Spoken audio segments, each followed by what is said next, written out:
Hey, welcome into another edition of the North Idaho Prepcast here on IdahoSports.com. Hayden Uhlenkott with you. And today we have a fun episode. We're really looking forward to it. We put it together in the last 48 hours, but I can tell you this is one that we're really looking forward to. As always, our great sponsors, Cornerstone Insurance, and this is always streaming live on Facebook, YouTube, and our X account. It also can be found on IdahoSports.com on our webpage, and you can also find it on any of your platforms, whether that's, Apple Podcasts or Spotify.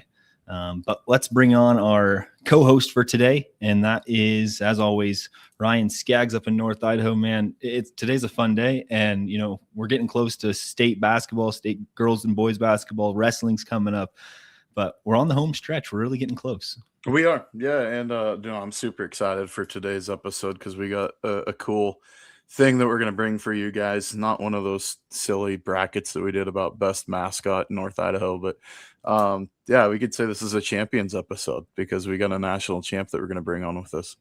Okay, Brandon, you hear that? That's our thumbnail. That's what we're rolling with. All right.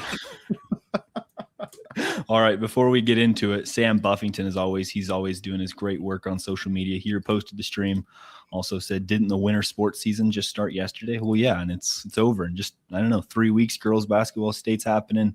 Boys ain't too far away. But without further ado, after this, we'll hop over to we'll have our power rankings for boys and girls athletics for basketball. But today we wanted to spend some time with this interview. So without further ado, we're going to bring on a national champion out of Montana State, none other than Alec Eckert. How you doing, Alec? I'm great. How are you guys doing? Doing awesome, man. So Lewiston, Idaho to Bozeman. Well, I can't to hear Pullman. Ryan for some reason. You got me now? I can hear Hayden. I can hear you just fine, but what the heck, Scaggs? What do you got going on? Can you hear me? I can hear you great. Okay. I was looking at my mic settings. Yeah, I don't know what's going on. Well, then, Hayden, you get to lead the interview because you can't hear me. Absolutely. Scaggs, why don't you could try hopping back on if you want to try that. Okay. I don't know. Sounds good. Yeah, let's do it. So Lewiston, Idaho, 2021 graduate, decided to take your talents to the Pac-12, right? And go to play at Washington State. Just talk about that process, even from high school, and then the next steps from there all the way to where you're at now. But really curious about that high school process. So as you guys know, played at Lewiston High School, played for Coach Pancari, Mike Jones, Emmett Doherty, all those guys. I didn't really know we had that whole COVID thing happen junior year. And I remember thinking to myself, like, man, I busted my butt this whole time, and now I might not be able to play this senior season. But ultimately, everything worked out. I had a couple offers out of high school, like a couple gray shirts, a gray shirt to Montana State, which obviously ended up there, a gray shirt to Idaho, one to Columbia, and then a preferred walk-on to Washington State. And growing up right next to Wazoo, I mean, you guys know how it is. That's a lot of kids around here's dream school. So I was like, I thought I'd roll the dice and try my hand at walk-on over there with Coach Rolovich. And ended up at Wazoo, and then things didn't go exactly I wanted them to, which is all right. That was all part of God's plan, and now ended up in Montana State, and I think that was probably the best thing that ever happened to me. Scaggs, I'll let you try. All right, Alec, can you finally hear me now? Oh, yes, sweet. I can. Sweet. Perfect. All right. So, I mean, the whole process coming out of high school, and we were talking off air before we started, but we do that All North Idaho team every year, and I think your senior year I snubbed you from the All North Idaho to win your first team all conference. And I mean, I could place blame. I'll take some of it, right? Take some of the heat, but I was trying to get stats from your coaching staff, and they didn't roll in until like 2 weeks after I got that list already compiled. Yeah, completely fair. I'll put it on half on you and half on Coach Pancari then. But I mean, you could just say that you joked around saying like, "Oh yeah, that was the motivation you needed to get you to the D1 level and high success." Yeah, that was it right there. Thanks for fueling my fire. Yeah, you're welcome. Anytime, the Grizz fans can, or not the Grizz fans can be mad at me because they lit a fire underneath your end. And Brandon Bainey, who used to do the podcast with me, is a Montana Grizz and fan. Okay. And so I'm glad he's not on here then. Yeah, you can rip on him. Good thing we got rid of that guy, huh? Yeah. The guy sucks. That tells you all I need to know right there. That's awesome. So, we talk about coming out of high school and the recruiting process and walking on at Wazoo. That eventually led you into the transfer portal. What was that process like of going from Wazoo into the portal? Yeah, I would be lying if I said I wasn't nervous going from Wazoo into the portal. I got in a handful of games while I was up there, but I didn't have any game. I had very few, I guess I'll put it that way, very few game clips that I thought I could even show to coaches and try to, sell myself. So I was entering the portal based solely off of practice clips, playing a little bit of D end, a little bit of D tackle. And yeah, so I was pretty nervous going into that. I didn't know exactly what was going to happen. My D-line coach at Wazoo, I can't say enough great things about him. Pete Caligus was his name, and he actually reached out to the staff. He knew Coach Vegan they worked together at Wyoming. So he reached out to Coach Vegan for me and ended up there. And was Coach Vegan the coach at Montana State when you were in high school that originally gave you that walk-on offer? No, that was Choate, actually. Choate, that's right. Okay. Yep. Now he's in Nevada, so yeah. Yes. Yeah. No, that was Choate. And I enjoyed the recruiting process with Choate too. I think I was one of those guys who developed a little bit late. I didn't really start getting any looks on my senior season. And they just didn't have any money left for me. So I can't be too upset about that or fault them on that one. I knew what it was going into it. So. Yeah, and you talked about the process, right? And that sometimes things happen the way they do because there's a fortuitous reason at the end that you don't get to see until it happens. Mm-hmm. And so you end up in Bozeman at MSU and with Coach Vegan and his staff and a lot of those guys I'm familiar with from my time when I was down in Boise, and those guys were players when I was going to school down there. I mean, Coach Miller ended up leaving. Obviously, he was on Choate's staff, but yeah. That culture that Coach Vegan has and that he's built in Bozeman. Can you talk a little bit about that? Yeah, I don't say this lightly. I think Coach Vegan is one of the best, if not the best coach in college football right now. And I'm not just talking FCS. I'm talking FBS. I'm talking D2, D3, NAIA, whatever it might be. He continuously gets offers to go coach at a bigger school, and he stays with us. We're a team that's competing. We're in the playoffs every year, and he's not going to abandon his team during the playoffs. And I mean, you don't see that in college football anymore. And it paid off this year, and we ended up winning. But yeah, I mean, I can't say enough about what Coach Vegan has done with this team, what he's done with the team before I got there. I mean, I didn't get to see as much as some of those, some of the guys I graduated with. We had 3 other guys on the D-line, the 3 other starters all graduated as well, so they would know even more than I would.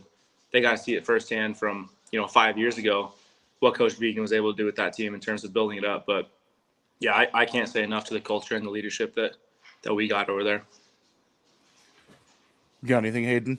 Yeah. What do you think is you were on a Wazoo team that I wouldn't say is bad. You guys were like 500 just about every single year you were there. But you go to a culture that ultimately you walk in. I'm not saying you're the reason, but you go to national championships 2 years in a row. Mm-hmm. What did Montana State do different than what you experienced? Just not saying Washington State's not a good program. It's obviously part of the Pac-12. It's a big deal. But what did they do different that you just noticed on a day-to-day basis? I think everyone showed up every day with the expectation that what I do today is going to help us win games. And I think that was at Wazoo too, right? Like you had the idea in your head that, okay, if I show up and I do X amount of work, X thing might happen, right? But it wasn't something that you hoped would happen at Montana State in terms of winning. It was you had to win games, and that was the standard. Was we're going to win as many games as we possibly can, and that last game, that Cat Grizz game, is going to be competing for a Big Sky championship. And after that game, we're trying to make it to the national championship. And there was anything short of winning the Big Sky championship, beating the Grizz, and making the national championship was, I don't want to say a loss on the year, but you didn't accomplish the things that you wanted to accomplish. So, with that too, I mean, you got to play in some pretty marquee stadiums across the U.S. I mean, some of your non-league games you've played at Autzen, then you've played at home. I mean, your home stadium, I think, is one of the greatest advantages in football, not just FCS. I think Bozeman brings it every weekend. You've played at Washington Grizz, which can be extremely loud too and raucous, and obviously very animated against the Cats. Yeah, so that's for sure. what was some of the favorite places that you played at that got to experience like, hey, this is different, like the college football experience once you set foot on the turf. It's a noticeable involvement from the fanfare and everything else from the stands, but also that, you walk into a stadium, you're like, oh man, it's one thing seeing it on ESPN or whatever, but it's another thing setting foot on this grass. Mm-hmm. Yeah. In terms of places I actually got to step on the field and was playing, like when I was at Wazoo, we went to Camp Randall, and I didn't play at all that game. I was just on the sidelines watching, cheering on the fellas. But I wanted to make sure I mentioned that was one of the coolest environments I've ever been in. But games I actually played and was contributing in, Austin was a really cool environment. Obviously, you bring up Wa Grizz. I don't want to say anything positive about that school over the hill, but they have a nice stadium, and it gets loud, especially for that game. It's brutal. You got 80-year-old couples in the stands yelling F-bombs at you. It's like it's a different animal, man. That rivalry, the Brawl of the Wild, is awesome. We're carrying the Cat Grizz trophy off the field, and we got people spitting on us from the stands, spitting down on us. I don't think anyone understands how big of a deal that is until you actually are, a part of it, even just get to go to the game. Yeah. And then, I think Bobcat Stadium is, obviously, I'm biased, but I think that's the coolest venue in the FCS. That's awesome. What did you think of the national championship? That's obviously a pretty easy answer for you to answer at the end of it, right? The result was what you guys wanted, but that was a whirlwind of emotions, right? You guys got out to that big lead. It didn't seem like Illinois State maybe would get back into it and win, and they made it very interesting. What were your emotions of that game, and then also what was it like going into that game? What was the prep like heading into a big game like that? I think the prep this year was a lot different than it was last year. And you always say everything happens for a reason. You don't know why something happens, but the big part of me believes the reason we lost that game last year, as much as that pains me to this day, and as much as I think about losing that game, was to prepare us for this game. Because we went into that game, we hadn't lost yet all year. I think we almost thought, not that it was going to get handed to us. I don't think anyone was rolling into that game unprepared or thinking that we were just going to walk all over them or anything like that. Like, we knew we were playing the Bison. That's a really good football team, but almost like it was destined to happen. Like, there's no way we could possibly lose, type of mindset. And we did not have that going into this game. We went in confident, we went in prepared, but we knew bad things are going to happen. We have to be ready for bad things to happen. And don't just roll in thinking that someone's going to hand you a win, because they're not going to. You got to go take it. But I guess I kind of went off topic there a little bit. But no, you're good.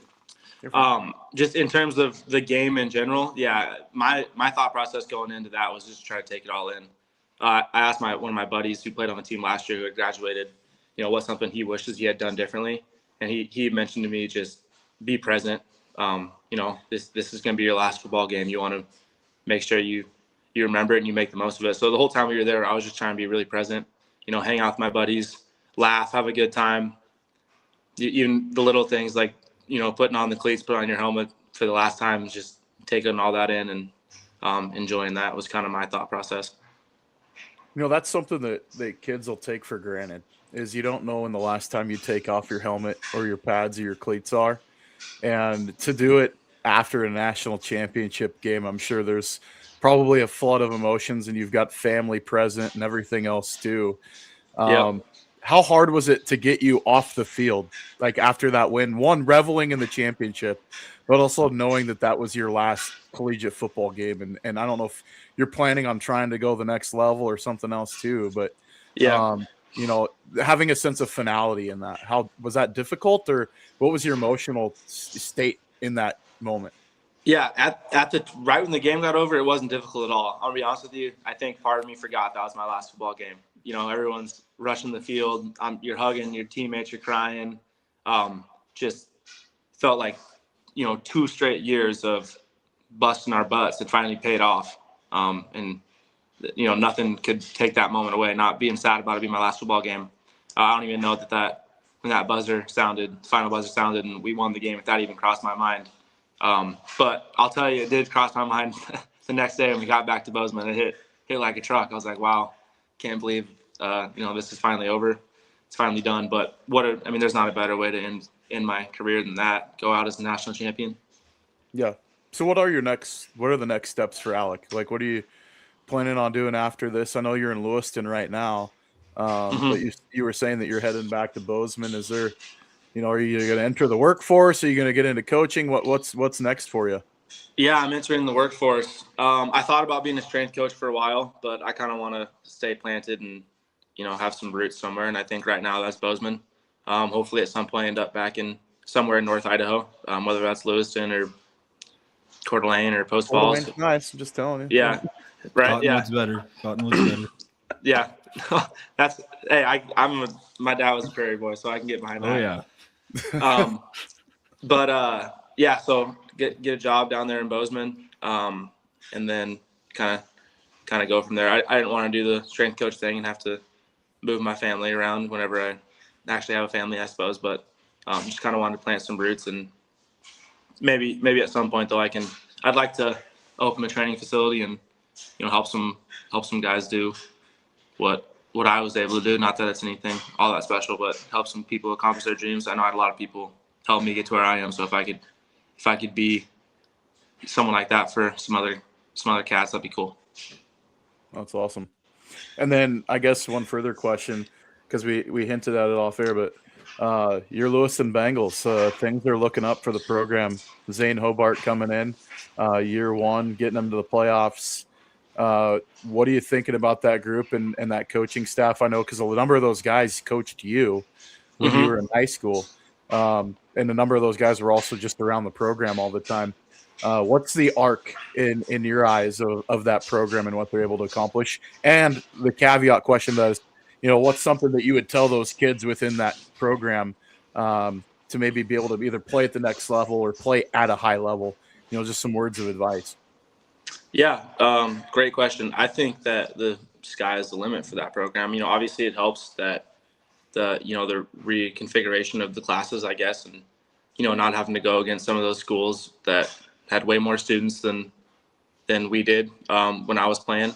And then I think Zane's a bright young mind. I don't know what I knew was stay in the B gap, stay in the A gap. That was about the extent of my football knowledge that I had to roll into Saturday with, was just be strong and don't get moved. So I don't want to speak to the X's and O's and the scheme or anything like that too much, because I'll just won't sound like I know what I'm talking about.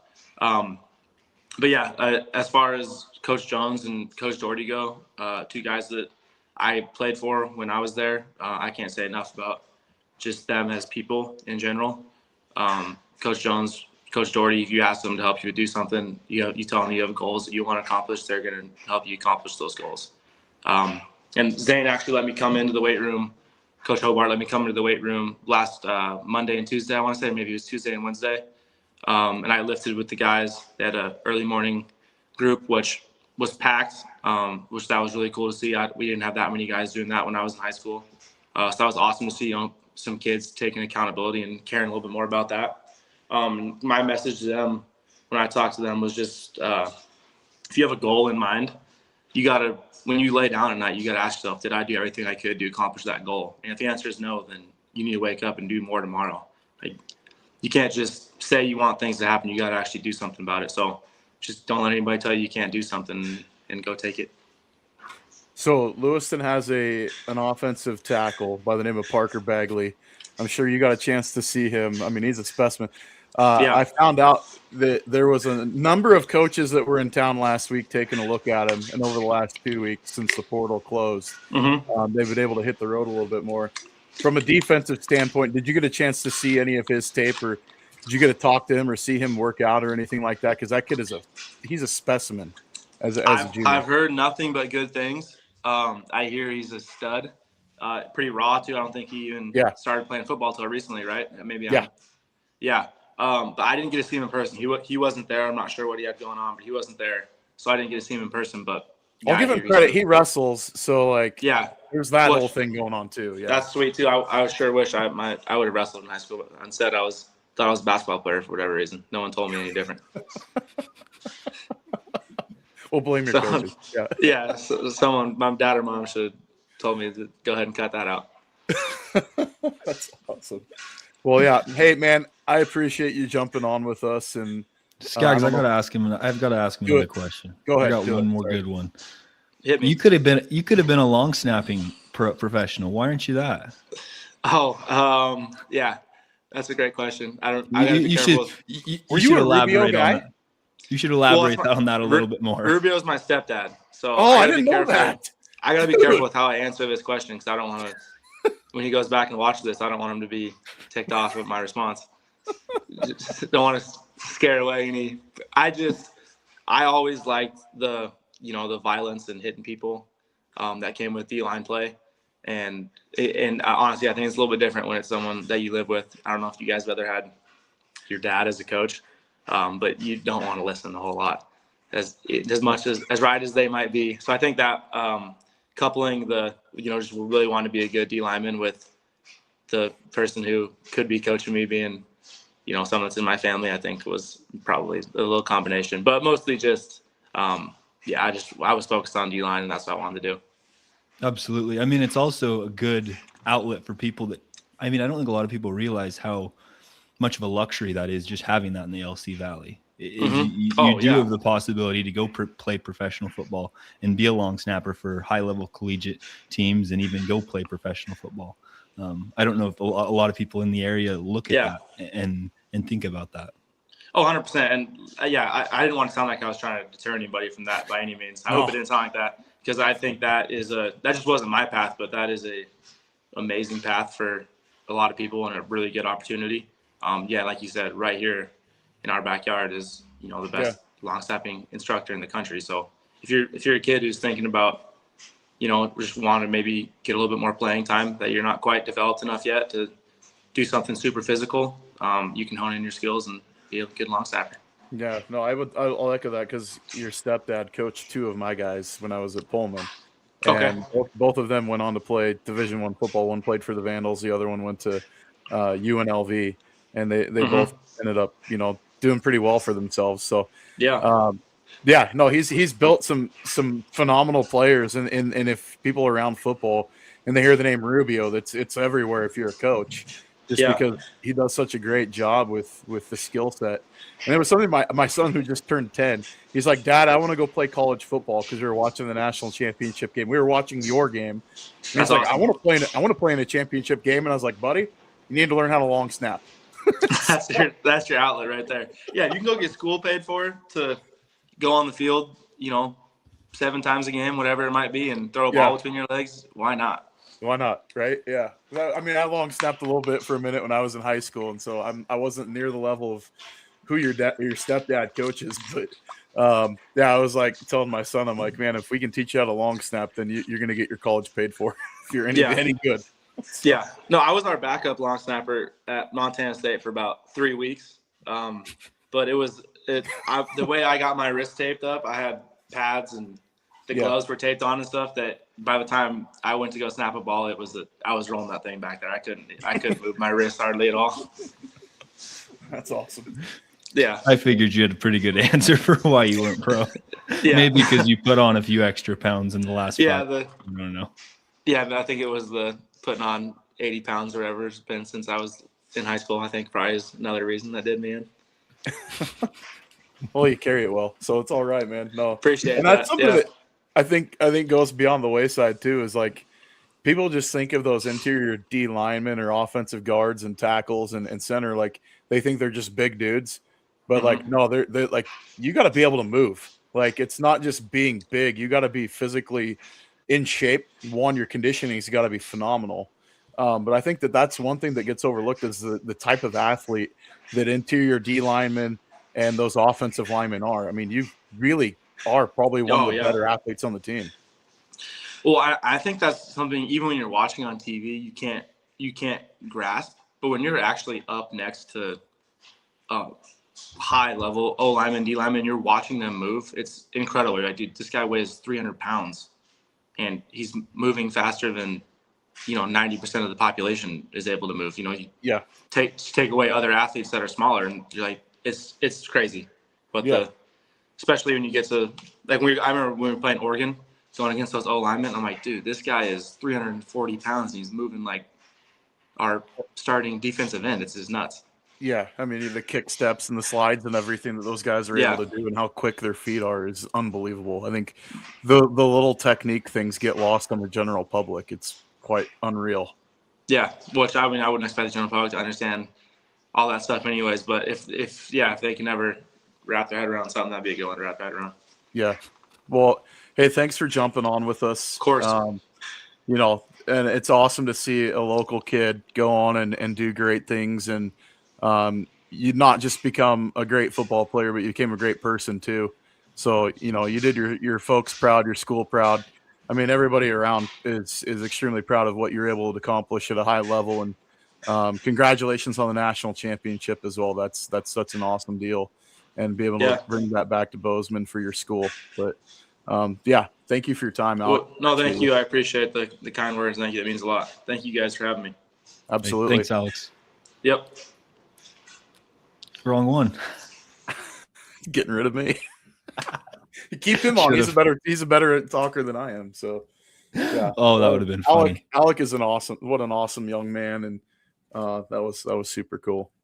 Yeah, I want to put one comment on the board. Sam says, Alec, you were fun to watch in high school. Remember watching you, and you played my alma mater, Lake City. Fun to watch your journey. Congrats again, champ. Pretty awesome. All right, Scaggs, let's swing and switch gears over to wrestling. What's happening in the wrestling landscape in the next couple days? Yeah, so I mean, if we recap last week, the 5A duels were at Lakeland. Minico came up. They ended up winning the 5A duels. Lakeland took second within that. And I mean, Lewiston, Sandpoint, and Moscow were also all there. It was basically a trip north to get some common opponent matchups for those kids as they get closer to state. This weekend, huge tournament coming up. And I will say this too, Coeur d'Alene won the Terhart Cup against Lake City again. I think it was like the 24th consecutive time that they've been able to defend that, which was a big win for that Viking team. But Coeur d'Alene is hosting the North Idaho Rumble this weekend, which is going to be a huge tournament. And I'll just run through some of the notable teams that'll be there. Most of your North Idaho schools will be there, but also you're throwing in Caldwell's coming up, which has got a really solid program. East Valley, Spokane will be there. Hanford from out of the Tri-Cities will be there. Got Mountain Homes coming up. Pocatello will be there as well. A number of small schools from around Eastern Washington. All the small schools from North Idaho will be there. Valley View from Nampa Caldwell up down in that area will be up here for that tournament as well. That's just some of the notable matchups. A great tournament. It's really turned into something awesome. Has the North Idaho Rumble, and it's a very, very competitive event that brings in some of the best from the Northwest. I mean, it's really growing into its own.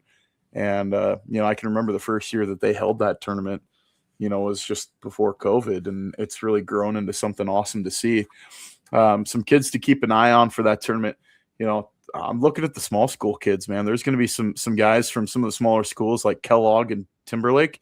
They're going to come in and hold their own. It's going to be an opportunity for them to really show up, like Story from Kellogg. And it's going to be an awesome event. I think it's always really competitive and really good inside the gym there at Coeur d'Alene High School. And I think this year's going to be as good as any. I mean, the field is absolutely loaded with state champion caliber wrestlers. And, the big question for Coeur d'Alene, I think, is going to be, are they going to be able to be healthy finally? Last week, they had sickness just running roughshod, last couple weeks within their lineup.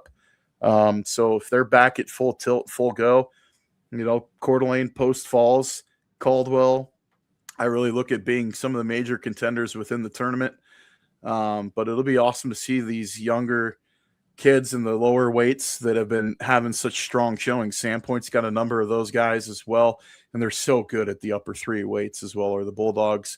And we have a few guys that are going for their fourth consecutive championship this year at the event. So it'll be interesting to see how that turns out. And we'll have a full update, obviously, on Matt Chat next week on Monday, and then we'll obviously update it on our show on Wednesday next week. Fair enough. I want to ask you this question, Scaggs. So the wrestling state tournament's a month away. Yep. Exactly. In girls basketball, we talked about it last week. If the tournament started today, this is what it'd look like. Girls teams are starting to get more dialed into what they're looking further ahead to, if we win our district tournament, this is who we're going to play. We're going to have an idea of how we're going to game plan against whoever, right? How does that work in the wrestling landscape? Do you guys watch film of your opponent? Do you watch your own film? Do you have an idea of what you would do heading into who you could potentially see in the state tournament? Or is it kind of just like, all right, I see this guy, I just got to pin him? Yes and no. I mean, it's a little bit of both. I think, you can watch as much film as you want to see tendencies on your opponent. It's changed so drastically now versus what it was even 10 years ago, of being able to see so much more wrestling and seeing so much more of your opponents with the introduction of, the melding between flow wrestling and track wrestling. So now you get a lot of the video aspect. You can upload your matches and everything if you choose to do so. People are broadcasting their matches on Facebook and stuff like that too. So there's a chance to see your opponent a little bit more these days than years past. A lot of these times you've already wrestled this kid before. That's what's really come down to. I mean, these teams, a number of them go down to Raleigh Lane. They'll see the Southern Idaho schools there. Or if they're coming to some of the other big tournaments as well, those schools will be coming up. So, it's just building towards the state tournament. Like you said, and there's a lot of head-to-head matches that these guys need to have that common opponent for seeding come state tournament time.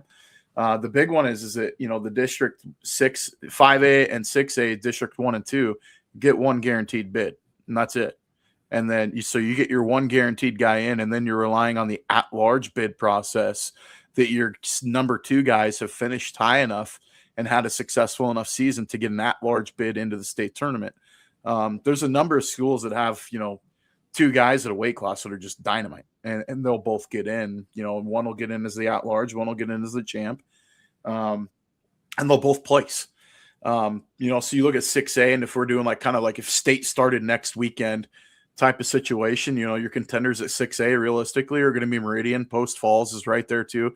Coeur d'Alene's got an outside shot, but it's going to take, an absolute Herculean effort from their lineup of everybody getting wins and relying on some of the outlying teams to have guys knock out the contender kids.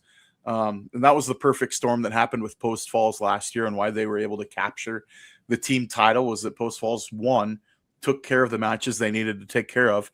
2, they got teams that weren't necessarily in the podium chase that were knocking out Meridian wrestlers left and right. And so it worked into their favor. Coeur d'Alene did them a favor in a number of weights last year of beating kids from District 3 and lifting the team score for Post Falls, of removing points from their, the team behind them. So, I would expect to see Coeur d'Alene's going to probably have a podium finish at state. I really do see that team. There is some really, really good pieces. They're going to get a couple champs if everything goes to plan. They're going to have a few champions in their lineup. This weekend, I think Coeur d'Alene's a contender at their tournament. Post Falls is going to be a contender. Caldwell's got a really good team too. So there's a number of those teams that bring in some really good kids. It'll be a very competitive event, as it has been in years past.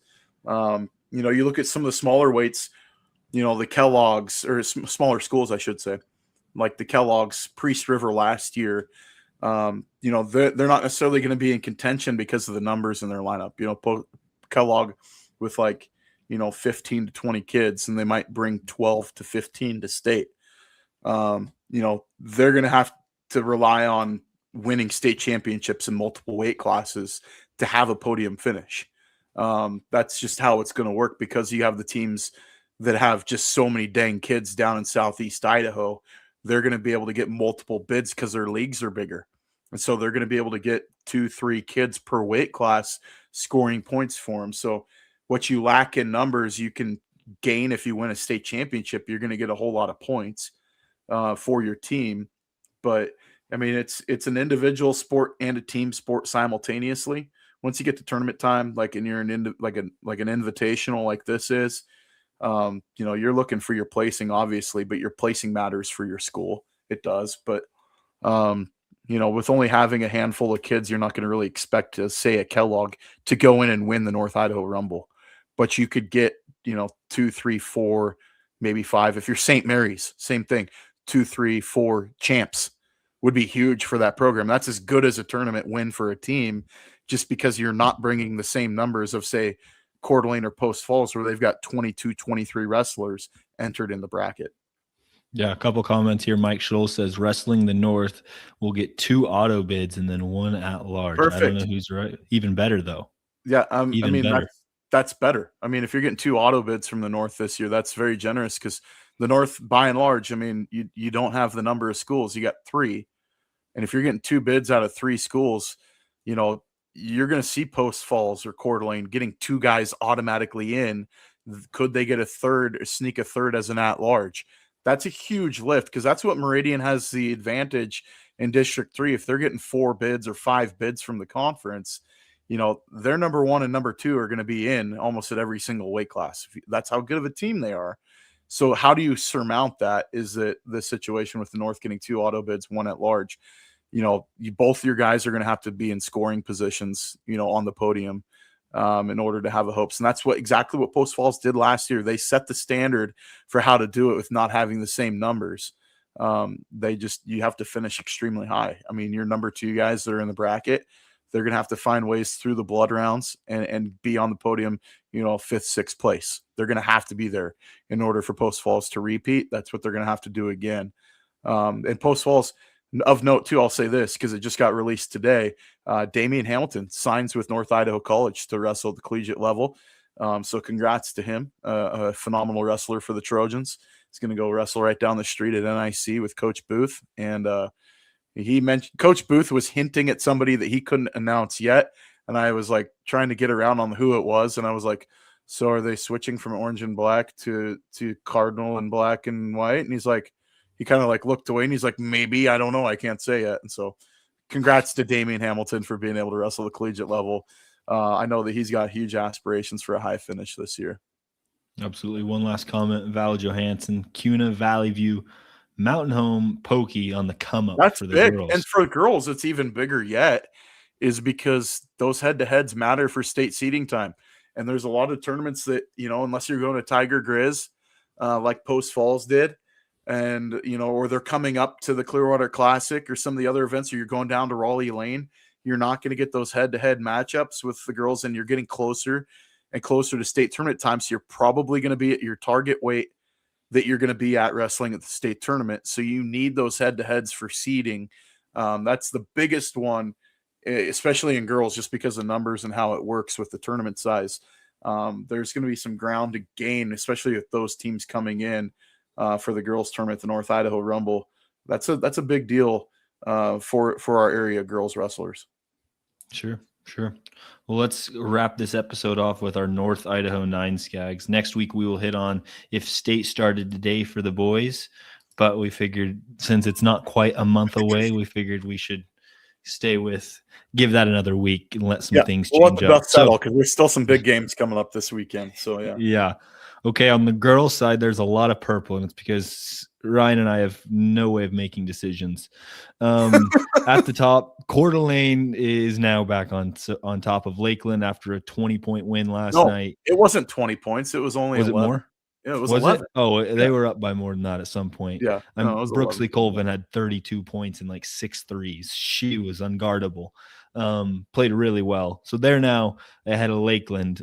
Sandpoint's still holding down at the 3 spot. Timberlake has, I think, officially settled in at the 4. And I don't think they're going to go anywhere this year. Maybe even go up, if anything. And then Prairie, Lapway, Grangeville all tied for 5th. These 3 teams, I don't know who's the best. I don't know.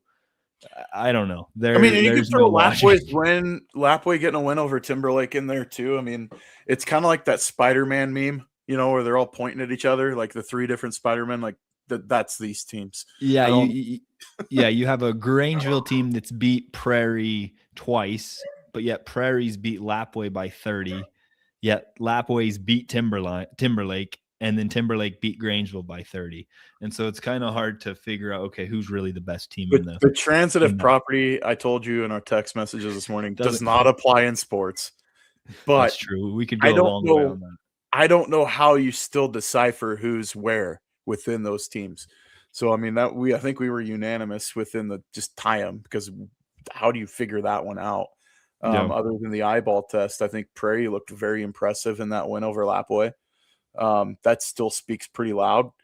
Lapway with a win over Timberlakes. That tells you Lapway's ceiling. That, like, that these teams, they're both title contenders. I mean, but the thing is that it's only a bid and a half out of the White Pine, and that play-in game is not going to be a gimme.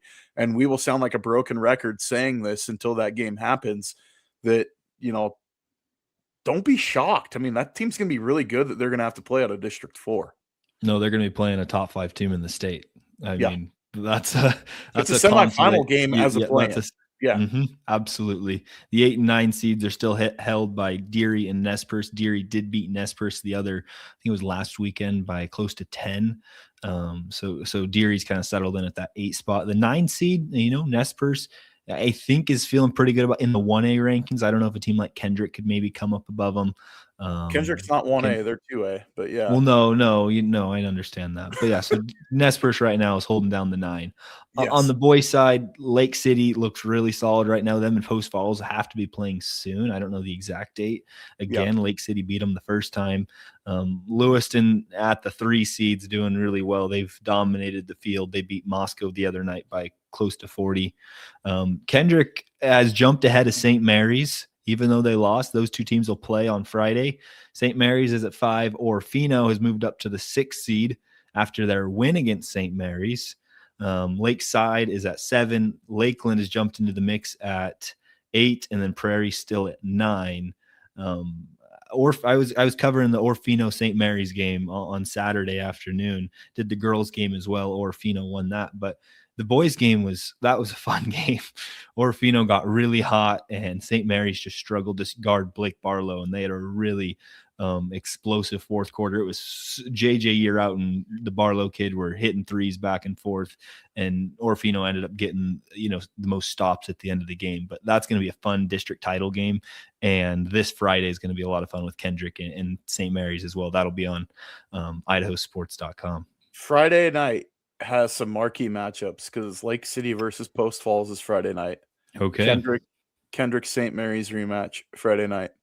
There's some great games around the districts, 1 and 2, coming this weekend, man. The dust is going to start to settle, and the girls' schedule's wrapping up. Like, regular season's done after this weekend for, by and large, pretty much most of the leagues. And we're going to roll into district. We got district tournaments, I think, starting as soon as next week. So, I mean, there's crunch time is here, and there's not a lot of time to let up. And keep playing at a high clip if you're the girl side. But on the boy side, the dust is starting to settle. I mean, you're looking at, sunset starting to happen a little bit on this season. And, Post Falls Lake City is Friday. Post Falls will play Lakeland and then close the year out with Lewiston on February 13th. And that's the end of the regular season for the Trojans.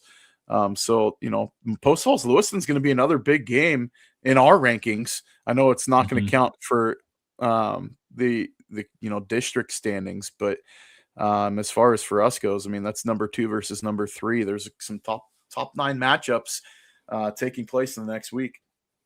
Yeah. Sam says that he'll be at the Post Falls Lewis Lake City game on Friday, and he also says he'll be covering the game if anyone wants to check out the highlights on his Instagram page, North Idaho Sports, I believe. I think that's what it's called. And so, yeah, head over there, watch that, check out the highlights, because there's a lot of big games. Even in 2A, like, I think in the next few weeks, Prairie actually will play Kendrick and Lakeside on a back-to-back. So Friday night, I think it's Thursday night they play Lakeside, or Friday night they play Lakeside, and then Saturday night they play Kendrick. And so next week is also going to have some really good games in the 2A world as well. So there are a ton of good, and Lakeside beat Prairie by 20 the other night, or I guess it was like 15, but it was more like a 20-point game. We kind of skipped right over Lakeland being there at the 8 on the boys' side. that big win from Sandpoint carrying over. Then they took a lump to Lewiston, and then they went down to California and lost by 12 to Capistrano Valley Christian. But the meat of their lineup, you look at Lakeland's schedule. They got Lake City, Lewiston, Lake City tonight, Lewiston Friday, Post Falls, Moscow, Sandpoint, Coeur d'Alene. So if we're wondering how Lakeland's going to be faring into the district tournament, they can cement the 2 seed. If they get a win over Lewiston or they can get the sweep over Sandpoint and Moscow, they will cement the 2 seed in the next couple weeks, which would be big for that Hawks group. I think being the 2 seed is very important to avoid that 3 seed line. But yeah, it'll be, district tournament's going to be really interesting. I think 5A is going to be extremely fun. Lewiston is very good. I think they're going to get pushed this year at districts. So it could be, kind of an interesting way things kind of shape up, wrap up. The 6A one is very intriguing as you look at the race between Lake City and Post Falls. With they're playing each other Friday. Winner is going to be the outright champ for 6A. And gosh dang, I mean, like that district tournament, there's no nights off. Let's just say you can't really slip up in that one. No, just about every single classification there is going to be really good ball games. So it's going to be fun in the next few weeks. Last comment here, Sam says, is Prairie at home against Kendrick on the boys' side? No, Prairie will be on the road next week against Kendrick. And that's got to be not quite Kendrick's senior night, but it's going to be getting close. So it's going to be a fun next couple of weeks. Shout out Raleigh Rotsitsunder.